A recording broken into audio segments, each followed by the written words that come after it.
22 species of albatross in total throughout the world. 22 species. 19 are in the southern hemisphere. So most of them in the southern hemisphere. Those 3 in the northern hemisphere, you've got the black-footed, the lacens and the short-tailed. They're around the Midway Atoll and Japan. So not very far north and around the Pacific Ocean. And that is potentially the reason for this distribution, the amount of time they spend at sea. So over 80% of their lives are spent out on the water. A huge amount of the southern hemisphere is ocean, that's where they want to be. From tip to tip, they're not exactly small. They measure 3 meters. So 3 meters, I'm stood here, 1, 2, 3 meters. They weigh somewhere between 6 and 8 kilograms. And that will give you an idea of what they're up against when they're taking off and how amazing it is when they don't. So, average lifespan is 25 years, that's the average. So you can see how much time of that they're spending out on the water, how little time they're spending on land. So yes, fantastic to see them flying, that is when they're in their element, they are so graceful. But 20% of 25 years is spent on land. Pretty special to be able to come and see them here. I mean, I'm slightly biased, but pretty cool. So that breeding is done in a biannual pattern. So biannual is meaning that they'll lay 1 egg, and that is every 2 years. 1 cycle. They are one of the lowest productive seabirds actually in the world. Now in that time, that biannual pattern, it's set into 2 sections if you like. September to September, 1 year. That is when they are on land.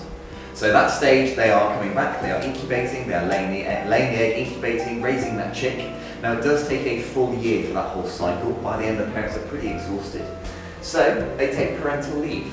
That's what that second year is. The following September to September, it's a holiday. They're out at sea for the entire year.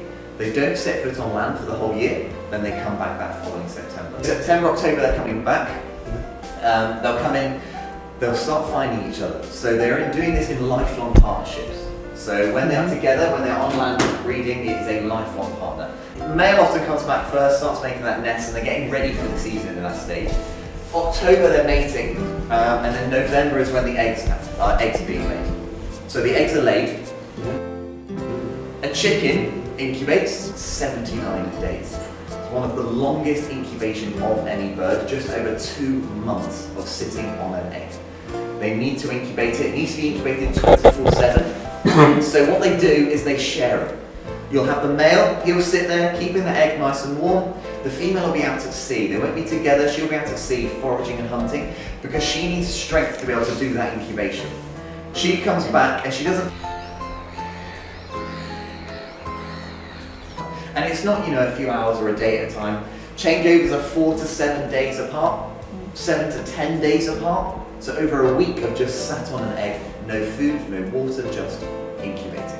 So if the incubation fails, if the egg cracks, if they abandon something like that, even the guard stage, they come back the following September. They don't then skip a whole summer to come back. So we've had a few birds do, in fact quite a lot of birds do that this season. So some will be breeding 1 year, not the next, and others. Red-billed gulls have suffered such a large decline by about 50%. They are now more endangered than the albatross that we have flying around above us here.